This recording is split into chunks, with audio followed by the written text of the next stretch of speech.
ಪೂಜ್ಯ ಶ್ರೀ ಶಿವ ಕೃಪಾನಂದ ಸ್ವಾಮೀಜಿಯವರು ಹಾಗೂ ಪರಮ ಪೂಜ್ಯ ಗುರುಮಾ ಅವರು ನೆಲಮಂಗಲದ ಅರೆಬೊಮ್ಮನಹಳ್ಳಿಯಲ್ಲಿರುವ ಶ್ರೀ ಶಿವ ಕೃಪಾನಂದ ಸ್ವಾಮೀಜಿ ಮಠಕ್ಕೆ ಭೇಟಿ ನೀಡಿದರು. ಇನ್ನು ಪೂಜ್ಯ ಗುರೂಜಿ ಮತ್ತು ಗುರುಮಾ ಬೆಳಗ್ಗೆ ಮಠಕ್ಕೆ ಆಗಮಿಸುತ್ತಿದ್ದಂತೆ ಕೇರಳದ ಪ್ರಸಿದ್ಧ ಚಂಡೆ ವಾದ್ಯ ಮೊಳಗುತ್ತಿತ್ತು. ಮತ್ತೊಂದೆಡೆಯಲ್ಲಿ ಸಾಧಕರು ಭಕ್ತಿಯಿಂದ ಪುಷ್ಪ ವೃಷ್ಟಿ ಅರ್ಪಿಸುವ ಮೂಲಕ ಸ್ವಾಮೀಜಿಯವರನ್ನ ಬರಮಾಡಿಕೊಂಡರು. ಬೆಂಗಳೂರಿನ ಹಲವು ಕಡೆ ಹಿಮಾಲಯದ ಧ್ಯಾನ ಶಿಬಿರ ನಡೆಸಿಕೊಡಲು ಆಗಮಿಸಿರುವ ಪರಮ ಪೂಜ್ಯ ಗುರೂಜಿ ಹಾಗೂ ಗುರುಮಾ ಅವರು ಈ ತಿಂಗಳ 16ರವರೆಗೆ ವಿವಿಧ ಕಡೆಯಲ್ಲಿ ಶಿಬಿರ ನಡೆಸಿಕೊಡಲಿರುವರು.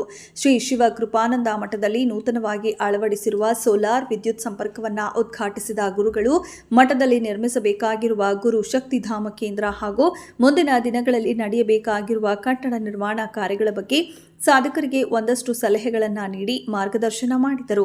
ಪೂಜ್ಯ ಗುರುಮಾ ಅವರು ಆಶ್ರಮದಲ್ಲಿ ಮಾವು ಹಲಸಿನ ಸಸಿಗಳನ್ನು ನೆಡುವ ಮೂಲಕ ಸಾಧಕರಿಗೆ ಶುಭಾಶೀರ್ವಾದ ಮಾಡಿದರು. ಮಠದ ಟ್ರಸ್ಟಿ ಸುರೇಶ ಪಾಟೀಲ್, ವ್ಯವಸ್ಥಾಪಕರಾದ ಶ್ರೀಧರಮಣಿ, ಆಚಾರ್ಯ ಅರುಣ್ ಕುಮಾರ್, ಸಾಧಕರಾದ ರವಿ ಕಿರಣ್ ಶಿರಾಲಿ, ಮ್ಯಾನೇಜರ್ ಎನ್ಆರ್ ಜ್ಯೋತಿ ಕಿರಣ್, ಇಂದುಮತಿ ಶೆಟ್ಟಿ ಇನ್ನಿತರ ಸಾಧಕರು ಗುರು ಕಾರ್ಯಕ್ರಮದಲ್ಲಿ ಭಾಗವಹಿಸಿದ್ದರು.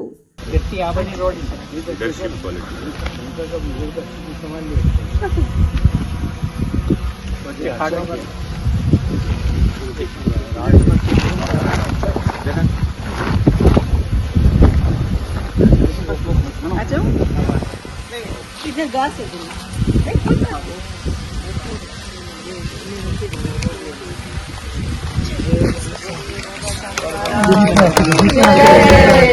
वंदनीय गुरु मैया की जय।